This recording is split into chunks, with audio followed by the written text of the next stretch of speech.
좋은 생각이라고 하는 월간지가 있어요. 작은 책인데 이 책을 창간하는 분이 정용철이라는 분이에요. 이분이 책을 냈는데 마음이 쉬는 의자라고 하는 수필집 같은 책이에요. 그 책에 보면 이런 글이 있습니다. 아름다운 음악을 들으면서도 소리만 들릴 뿐 마음에 감동이 흐르지 않는다면 지금은 쉴 때입니다. 방글방글 웃고 있는 아기를 보고도 마음이 밝아지지 않는다면 지금은 쉴 때입니다. 식구들 얼굴을 마주보고도 살짝 웃어주지 못한다면 지금은 쉴 때입니다. 아침에 눈을 떴을 때 창문을 비추는 아침 햇살이 눈부시게 느껴지지 않는다면 지금은 쉴 때입니다. 오랜만에 걸려온 친구의 전화를 받고 바쁘다는 말만 하고 끊었다면 지금은 쉴 때입니다. 여러분 어떠신가요? 여러분은 쉴 때입니까? 이 중에 몇 가지나 여러분들에게 해당되시나요? 오늘 우리의 삶을 보면 어떤 때는요, 마치 브레이크가 고장난 자동차 같아요. 무한 경쟁, 그 속에서 이루어지는 무한 질주. 그러다 보니까 무언가 바쁘게 정신없이 살기는 하는 것 같은데 삶의 정말 소중한 것들, 그러한 것들이 무엇인지를 생각할 겨를도 없고 그리고 소중한 것들을 그저 스쳐 지나 보내고 있는 것은 아닌가. 우리 삶이 무언가는 열심히 살고 있는 것 같은데 비어있는 공허함이 있죠. 오늘 그래서 그 책은 우리에게 쉼이 필요하다. 쉼이 필요하다. 좀 멈추어 서서 주위를 돌아볼 여유가 필요하다라고 우리에게 속삭이고 있죠. 오늘 본문도 우리 주님의 이 속삭임이 나옵니다. 쉬라고요. 오늘 본문이 안식년의 규정이 나오거든요. 오늘 말씀을 통해서 하나님이 우리에게 주시는 안식이 무엇인지를 알고 그리고 하나님이 주시는 그 안식을 우리 삶 속에서 누리는 그러한 저와 여러분 될 수 있기를 주님의 이름으로 축복합니다. 자, 먼저 2절 볼까? 2절 상반절부터 봅니다. 이스라엘 자손에게 말하여 이르라 너희는 내가 너희에게 주는 땅에 들어간 후에 이렇게 시작되죠. 지금 하나님께서는 이스라엘 민족들에게 이스라엘 사람들에게 시내산에서 말씀하시는 거예요. 그런데 나중에 너희가 광야를 지나고 나면 그러면 이제 가나안 땅에 들어가게 될 텐데 그때를 생각하면서 하나님께서 하시는 말씀이에요. 그런데 지금 이스라엘 민족이 들어갈 그 땅에 관하여 설명하시는데 그 설명이 내가 너희에게 주는 땅이라는 거예요. 내가 너희에게 주는 땅. 자, 지금 이스라엘 민족들은요 광야를 살고 있어요. 유목민의 삶을 살고 있어요. 여기저기 떠돌아다니며 사는 거예요. 그런데 가나안 땅은요 이제 이전과는 광야와는 전혀 다른 환경이에요. 그곳에 들어가면 정착해야 돼요. 그곳에서 한 곳에서 농사를 짓고 정착하며 살아야 되는 낯선 땅과 환경입니다. 그런데 그 땅으로 들어가야만 되는 이스라엘 민족들에게 하나님께서 주시는 말씀이 뭐냐면 내가 너희에게 주는 땅이라고 말씀하시는 거예요. 이스라엘 백성들이 두려워했을 거예요. 낯설어했을 겁니다. 아마도 그래서 하나님께서는 내가 너희에게 주는 땅, 하나님의 땅, 이 말씀을 처음 들었을 때 이스라엘 사람들은 어떤 생각했을까요? 아마도 안도했을 겁니다. 왜냐하면 지금까지 자기들을 구원하시고 인도해 주신 분이 하나님. 그런데 그 땅, 우리가 들어갈 땅이 전혀 낯설은 새로운 땅이 아니라 하나님의 땅이다. 그러니까 일단 마음에 안도했겠죠. 그런데 동시에 그 땅은 이스라엘 땅이 아니라 하나님께서 이스라엘에게 주신 땅이라는 그러한 분명한 강조가 있습니다. 그러니까 주인이 이스라엘이 아니에요. 하나님이신 겁니다. 왜 하나님께서 이것을 여기에서 강조하실까? 그것은요, 사람들이 하나님의 땅에 살면서 주인인 하나님을 잊어버려요. 그리고 자기가 주인이라고 오해하며 살기 때문에 그렇습니다. 전도서 1장 4절을 보세요. 한 세대는 가고 한 세대는 오되 땅은 영원히 있도다. 한 세대가 오고 그 세대가 죽으면 그 다음 세대가 오게 되죠. 그런데 한 세대는 잠깐 길어야 70년, 80년, 100년을 넘기지 못하고 한 세대가 왔다가 가죠. 그러면 그 세대가 왔다가 갈 때 땅도 같이 가는 게 아니에요. 땅은 여전히 남아 있어요. 땅은 여전해요. 그런데 거기에 있는 사람들만이 바뀔 뿐입니다. 근데 여기서 말하는 것은 그냥 땅이 그대로 있더라, 땅덩이를 얘기하는 것이 아니라 그 땅은 여전히 사람은 바뀌어도 땅은 사람이 살도록 필요한 양식을 내어준다는 거죠. 그래서 태양은 여전히 땅을 비추어서 그래서 영양을 공급하고 물과 공기는 흘러서 땅을 적심으로 해마다 열매를 맺게 하고 그리고 그 땅에 살고 있는 생명들을 살리는 겁니다. 그리고 이 모든 질서를 만드시고 운행하시는 분이 바로 하나님이시라는 거예요. 이것이 하나님의 땅이라고 하는 그러한 의미인 겁니다. 이 땅의 주인이 누구냐? 이 땅의 주인이 하나님을 잊지 말고 살라고 하는 하나님의 당부 있는 거죠. 오늘 우리가 살고 있는 우리의 삶도 그렇지 않을까요? 우리 삶이 과연 누구의 땅인가? 내가 살아가는 나의 삶의 주인이 과연 누구인가? 우리가 하나님이심을 잊고 사는 것은 아닐까요? 이 사실을 믿는다면 우리가 어떻게 살아야 될까요? 유명한 프랑스의 극작가죠. 로맹 롤랑이라는 분이 유명한 얘기했어요. 인생이란 무엇인가? 인생이란 15분 늦게 들어간 영화관과 같다. 자, 여러분 영화를 보러 갔어요. 영화를 보러 갔는데 그만 15분 늦었어요. 그러면 어떻게 될까요? 앞에 놓친 15분 때문에 궁금해하는 거예요. 영화를 이해할 수가 없는 거예요. 왜 저 사람이 저렇게 슬퍼하는지 갑자기, 그리고 저 연인들은 왜 서로 싸우고 미워하는지 알 수가 없죠. 궁금증을 가지게 되는 거예요. 이 줄거리를 파악하지 못하면 그러면 영화를 보는 것이 별 의미가 없어요. 마찬가지로 인생도 그래요. 우리가 이 땅에 태어나서 살아가고 있지만 여러분, 우리가 이 땅의 역사를 시작한 게 아니잖아요. 우리는 절대로 알 수 없는 태초의 그 시간에 하나님께서 온 우주를 창조하셨고 역사를 시작하셨고 지금도 그 역사를 쥐고 운행하시는 거예요. 우리는요, 이 역사에 초대받은 거예요. 하나님께서 우리를 이 안으로 부르신 거예요. 잠깐 부르셨다고요. 길어야 100년도 넘지 않는 그 삶을 살다가 때가 되면 우리는 가는 거예요. 이 하나님의 역사에 초대됐어요. 그러면 오늘 우리는 무엇을 먼저 해야 될까요? 먼저 하나님께 물어야 되지 않을까요? 줄거리를 물어야 되지 않을까요? 왜 하나님이 나를 이 역사 속으로 부르셨는지를 물어야 되지 않을까요? 하나님, 내가 뭐 해야 될까요? 하나님, 나를 왜 부르셨나요?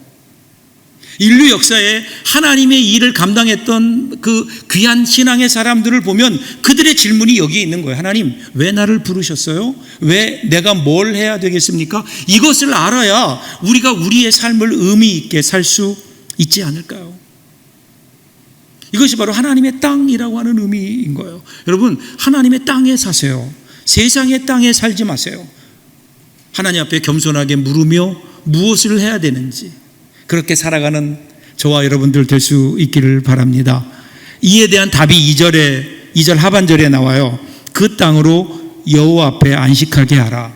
여러분, 우리가 하나님의 땅, 하나님이 주신 땅 그러면 뭔가 대단한 것을 기대하지 않을까요?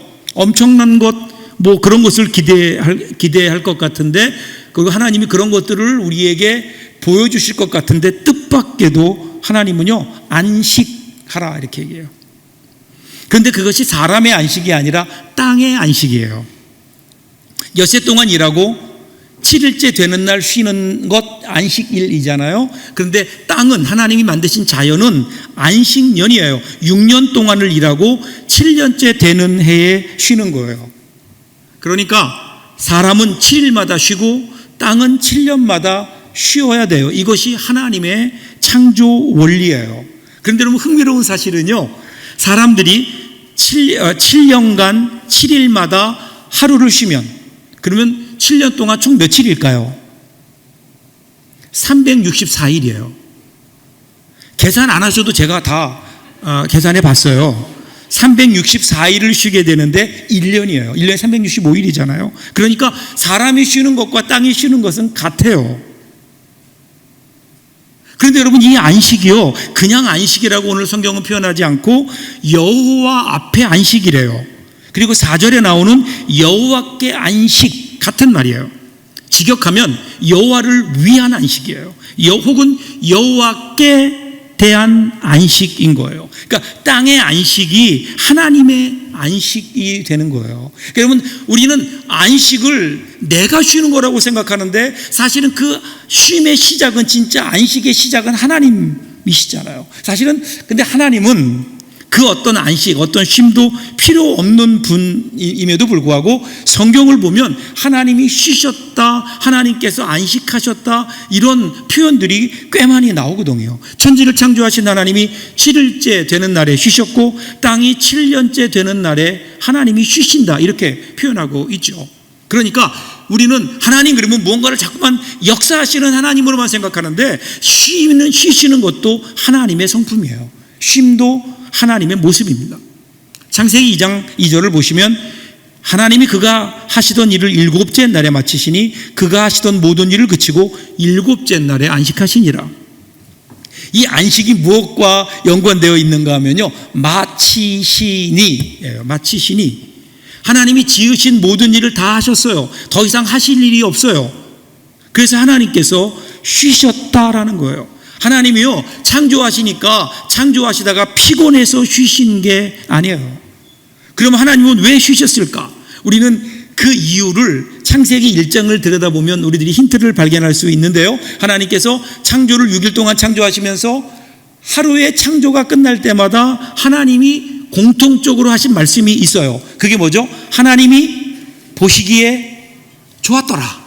하나님이 보시기에 좋았더라. 이 좋았더라, 이 말을 히브리어로 보면 토브라는 말인데, 이 말은요 그냥 단순히 좋다라는 의미가 아니라 마음속 깊이 솟구치는 감격을 나타내는 단어예요. 그러니까 우리말로 하면 좋구나, 이런 말이에요. 참 좋구나, 이런 말이에요.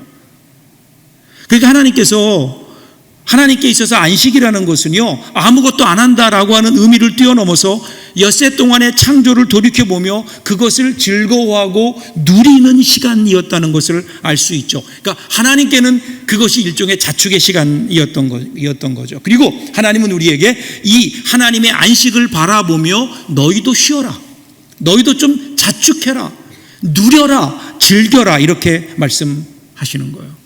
성경을 보세요. 하나님이 그 이스라엘 백성들이 홍해 바다 앞에 봉착해 있을 때 뒤에는 이집트의 군대가 쫓아오고 있고요, 앞에는 홍해가 있고요, 앞으로도 뒤로도 갈 수 없는 절대절명의 상황 속에서 그때 지도자였던 모세가 하나님의 말씀을 전합니다. 그 말씀의 내용이 뭐예요? 가만히 있어라, 가만히 있어라, 움직이지 마라, 가만히 있어라, 그리고 하나님의 역사하심을 바라보라. 이것이 메시지였다고요. 우리 예수님도 사랑하는 제자들과 함께 길을 가다가 하늘을 보시면서 말씀하시잖아요. 야, 공중에 나는 새를 좀 봐라, 들에 핀 백합화를 좀 바라보아라. 그들은 일하지도 않고 그리고 길쌈하지도 않는데 그런데 하나님이 그들을 먹이고 입히시지 않느냐. 그 하나님을 좀 바라보아라. 그 하나님의 역사하심을 바라보아라. 하나님께서 우리 가운데 이루시는 일들을 좀 보아라. 그러면 왜요? 거기에 진정한 쉼이 있잖아요. 거기에 진정한 안식이 시작되는 거죠. 하나님의 일하심을 보라고요, 그분의 역사하심을 생각해 보라고요. 그런 의미에서 우리는 십자가를 날마다 묵상해야 되는 이유가 여기에 있죠. 얼마나 우리를 사랑하셨기에 하나님께서 인간의 몸을 입고 이 땅에 오셔서 십자가에서 그 고난을 당하시고 죽으셨을까? 무엇 때문에요? 나를 구원하시기 위해서 나를 사랑하시는 그 하나님의 사랑, 그 하나님의 사랑을 바라볼 때 그때 여러분 우리에게는 자신이 생기잖아요. 우리에게는 쉼이 있잖아요. 우리에게는 든든한 백이 있잖아요. 그때 비로소 우리는 평안함이 우리에게 찾아오고요, 그리고 그것을 통해서 우리는 안식을 누릴 수 있는 거죠. 주님을 바라보는, 하나님을 바라보는, 하나님께 대한 안식, 하나님의 안식을 바라보아라. 자, 그러면서요 3절에서 이렇게 이야기합니다. 너는 6년 동안 그 밭에 파종하며 6년 동안 그 포도원을 가꾸어 그 소출을 거둘 것이나. 안식을 얘기하면서 그런데 7년째 되는 해는 안식인데 6년 동안은 열심히 일해라. 열심히 일해라. 인간은 노동하는 존재입니다. 창세기 2장 15절 보시면 여호와 하나님이 그 사람을 이끌어 에덴 동산에 두어 그것을 경작하며 지키게 하시고. 여기 주어가 누구죠? 하나님이에요. 여호와 하나님. 여호와 하나님이 아담을 이끌어서 에덴 동산에 두셨어요. 그리고 경작하고 지키게 하셨다. 누가요? 하나님께서. 그러니까 하나님께서 아담을 창조하신 다음에 그 아담을 이끌어서 에덴 동산으로 데리고 가셔서 야, 이것이 네가 앞으로 살아가야 될 땅이다. 여기서 네가 이것을 경작하고 잘 지켜야 된다. 그래서 여러분, 에덴 동산은요 아무것도 안 하고 먹고 노는 곳이 아니었다고요. 그곳은 열심히 일하는 곳이었어요. 그런데 기쁨으로 즐겁게 일하는 곳이었어요. 그러니까 노동은 절대로 여러분 형벌이 아니에요. 특권인 겁니다. 그러니까 인간의 타락 이전에도 인간에게는 노동이 있었어요. 일이 있었어요. 여러분, 근데 아담의 입장에서 보세요. 하나님께 자기를 지으셨잖아요. 자기를 지으신 다음에 하나님께서 맡기신 일이에요. 에덴 동산을 맡겨주시고 이 동산을 경작하게 하셨다. 하나님이 나에게 이 일을 맡기셨다. 전능하신 하나님, 나를 창조하신 하나님이 나에게 이 일을 주셨다. 여러분, 이것이 소명이에요. 그러니까 아담은 소명이 있었기에 기쁨으로 일할 수 있었어요. 그런데 이 일의 기쁨이 깨어지는 순간이 옵니다. 그게 불순종하는 거예요. 하나님의 질서에 순종하지 않는 거예요. 선과 악을 아는 나무를 먹지 말라고 했는데 하나님 명령에 불순종하면서 하나님의 질서가 깨어져요. 그러면서 그들에게 찾아온 게 뭘까요? 그 아담에게 찾아온 것이 노동하는 즐거움이 깨어진 거예요. 여전히 노동을 하는데 노동을 하는 즐거움이, 기쁨이 깨어졌어요. 오늘 우리 모습이 어떻습니까?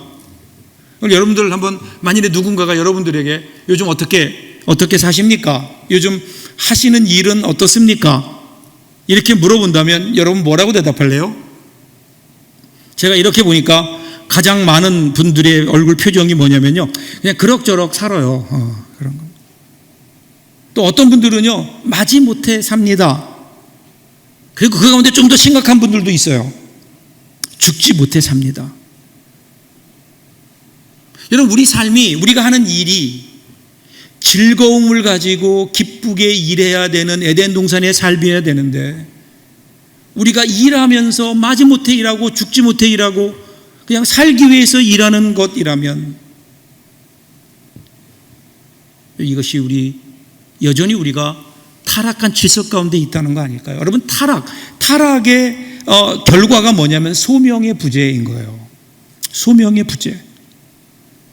요즘에 실업률이 높아서 걱정입니다. 실업이라고 하는 것, 아침에 눈을 떴는데 일할 곳이 없어요. 특별히 젊은이들에게 참으로 견디기 어려운 일입니다. 그래서 우리는 실업이 없는 사회를 만들었으면 좋겠어요. 실업률 제로, 아무도 일하지 않는 사람이 없는, 모든 사람이 일할 수 있는 그러한 곳이면 얼마나 좋을까요? 그런데 모든 사람이 일한다고 우리가 행복할까요? 실업률 이상으로 중요한 지표가 하나 있습니다. 저는 그것이 소명률이라고 생각해요. 소명률. 일을 어떻게 하느냐, 일에 대한 자세에 따라 세 가지로 나누어진다고 합니다. 하나는 생업인, 하나는 직업인, 하나는 소명인. 생업인은 말 그대로 그냥 먹고 살기 위해서 일하는 사람이에요. 직업인은요, 하고 있는 일을 통해 무언가 경제적 기반이나 사회적 위치를 공고히 하고 그리고 날마다 더 쌓아가기 위해서 일하는 사람들, 직장인이에요. 그런데 소명인은 조금 달라요. 소명인은요, 주어진 이 일을 천직, 즉 하늘이 준 일이라고 생각합니다. 하나님이 나에게 주신 일이에요. 그러니까 그 일이 다르죠. 여러분 생각해 보세요. 그 일을 하는데 그 일을 마지못해 한다든지 아니면 돈을 벌기 위해서 더 높은 연봉을 위해서 일하는 사람과, 그것이 하나님께서 주신 일이기 때문에 나는 이 일을 위해서 최선을 다해 즐거움으로 일하는 사람들과 여러분 분명히 다르죠. 오늘 우리가 회복해야 될 것은요, 이 소명이에요. 하나님의 자녀답게 이 땅에서 우리가 기쁨으로 일하며 살아가려면, 그러면 소명, 하나님이 나에게 이 일을 주신 것이다, 하나님께서 나에게 이 일을 맡겨주셨다, 이런 마음으로 일하는 사람들이 소명인이고요, 이런 마음으로 일할 때 하나님께서는 그 사람을 통해서 이 땅의 역사를 이루어가지 않을까요? 우리의 조건을 뛰어넘는 능력들이 우리 가운데 나타나게 되는 거예요. 그래서 하나님은 우리에게 이렇게 일하라고, 6년 동안 너희들이 열심히 일해라, 그 일은 내가 너에게 준 것이다, 내가 너에게 맡겨준 것이다, 그러기에 이 소명을 가지고 일해라, 열심히 일해라, 즐거움으로 일해라. 그리고 그렇게 일한 사람들에게 주어지는 복이 있어요. 그게 안식인 거예요. 4절 5절 보세요. 일곱째 해에는 그 땅이 쉬어 안식하게 할지니 여호와께 대한 안식이라. 너는 그 밭에 파종하거나 포도원을 가꾸지 말며 내가 거둔 후에 자라난 것을 거두지 말고 가꾸지 아니한 포도나무가 맺은 열매를 거두지 말라. 이는 땅의 안식년임이니라. 여러분, 이 소명, 이 노동의 완성은요, 안식이에요. 하나님의 창조의 완성은 안식입니다. 그러니까 7년째 되는 해는 땅을 쉬게 하라, 파종도 하지 말아라. 그 다음에 포도나무, 이런 과실수, 포도나무는 그 해에 심은 게 아니기 때문에 그냥 심기워져 있잖아요. 그런데 그 나무에서 열매를 따기 위해서 해야 되는 일들을 하지 말라는 거예요. 가지치기도 하지 말고, 뭐 비료주는 것도 하지 말고 그냥 내버려 두어라, 가만히 두어라, 이렇게 얘기해요. 여기 가꾸지 아니한다라는 말은 히브리어로 나지르라는 말인데, 이 표현이 나자르, 즉 나시린이라는 그 말과 같은 단어예요. 그러니까 나시린이 머리를 깎지 않고 내버려 두듯이 포도나무의 결실을 따지 마라, 아무것도 땅에 대해서 그 어떤 것도 하지 마라. 이것은 선택입니다. 선택인 거예요. 여러분, 그러기에 쉼은요, 그냥 아무것도 안 하고 하니까 피곤하니까 힘이 없어서 그래서 누워있는 거 쉼이 아니에요. 쉼은 내가 선택하는 거예요. 의지적으로 내가 쉬는 거예요. 쉬는 거예요. 내가 의지적으로 쉬지 않으면 이 쉼은 우리에게 없어요. 여러분, 제가 늘 불쌍하게 생각하는 사람들이 있어요. 어떤 사람인가 하면요, 죽어라 하고 열심히 일하다가 그냥 죽는 사람이에요. 죽어라 하고 열심히 일하다가 죽어요. 여러분, 우리 그리스도인들까지도 예외 없이 지나치게 바쁘게 서둘러서, 그래서 일에 쫓겨서 살아가는 그러한 모습들을 우리가 보게 됩니다. 왜 그럴까요? 왜 이렇게 우리는 쉬지 못할까요? 왜 우리는 쉼을 선택하지 못할까요? 왜 사람들은 쉬지 못할까요? 쉬지 못하는 사람의 중심에는요, 자기 교만이 있는 거예요. 어떤 교만일까요? 내가 움직여야 무언가를 만들어낼 수 있다, 내가 이렇게 해야만 어떤 결과를 만들어낼 수 있다라고 생각하는 겁니다. 여러분, 최초의 사람이었던 아담이 창조되고 그 다음날 눈을 떠보니까 그날이 무슨 날이에요? 안식일이에요. 그러니까 인간이 제일 처음 창조되고 맞이한 날이 안식일이었어요. 안식하는 날이었어요. 그 에덴 동산에서 시작되는 그 날들을 보면 먼저 안식이에요. 그리고 일하는 거라고요. 쉼에서 일로 이어지는 리듬이에요. 쉼과 일의 리듬이 에덴 동산의 리듬이었는데, 그런데 어느 때부턴가 일과 쉼의 리듬으로 바뀌어졌어요. 타락함으로 이 일과 쉼의 그 우선순위가 바뀌어지게 된 거죠. 그래서 원래는요, 안식한 힘으로, 하나님이 주신 힘으로, 그리고 그 나머지 삶을 살아가는 건데, 그런데 이제는 바뀌어서 내가 열심히 일함으로 피곤하니까 쉬어지는 일의 결과가 쉼이 되어버린 거라고요. 그러니까 어떻게 될까요? 사람들은요, 고통 중에 일할 수밖에 없는 거예요. 안식을 하나님이 주신 은혜가 아니라 내가 일했기 때문에 얻어지는 결과라고 생각을 해요. 그러니까 고통 중에 일할 수밖에 없는 거예요. 일에 대한 결과가 쉼이기 때문에. 사랑하는 여러분, 에덴 동산에서 하나님께서 주셨던 은혜는요, 이 안식과 쉼과 그리고 이 샬롬이라고 하는 것은 하나님께서 우리의 그 아담에게 주셨던 선물이었지, 아담이 열심히 일함으로 얻어낸 결과가 아니었잖아요.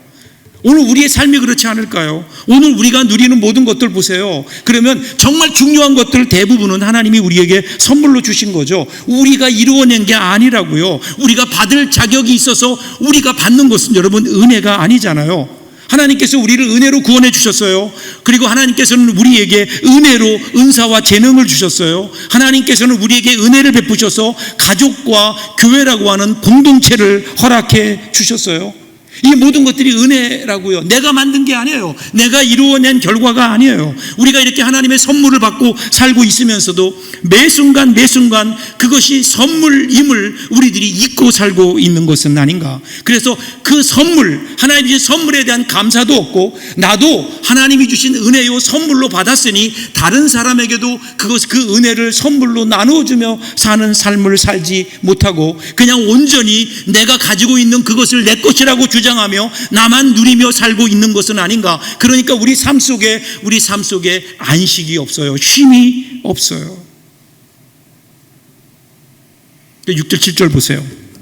안식년의 소출은 너희가 먹을 것이니 너와 내 남종은 내 여종과 내 품꾼과 너와 함께 거류하는 자들과 내 가축과 내 땅에 있는 들짐승들이 다 그 소출로 먹을 것을 삼을지니라. 이제 안식년에는 땅을 갈고 농사를 짓지 않지만 전에 뿌렸던 것들이 남아 있어요. 그래서 거기서 싹이 나고 열매를 맺는 것들이 있어요. 돌보지 않았는데, 경작하지 않았는데 얻는 곡식들이 있죠. 그리고 나무도 마찬가지 아닐까요? 포도나무 그냥 내버려 두어도 거기서 포도가 열리기는 열린다고요. 그러면 어떻게 하라는 거예요? 그 소출을 너희 것이다 이렇게 얘기해요. 그 소출을 거두는데 너희 것이다. 그 너희라는 게 누굴까요? 물론 그 밭이나 포도원을 소유한 주인이에요. 첫 번째는. 근데 그뿐이 아니에요. 그 집의 종들, 그 집에 일하며 품삯을 받는 일꾼들, 외국인 노동자들, 나아가서는 그 집의 가축들과 포도원 인근에 사는 들짐승까지를 포함해요. 그러니까 땅을 소유했다는 것 그것만으로 그 땅에 난 모든 것이 자기 것이 아니라는 거예요. 오늘 우리가 가지고 있는 것, 여러분 내가 내 것이라고 소유하고 있는 게 있잖아요.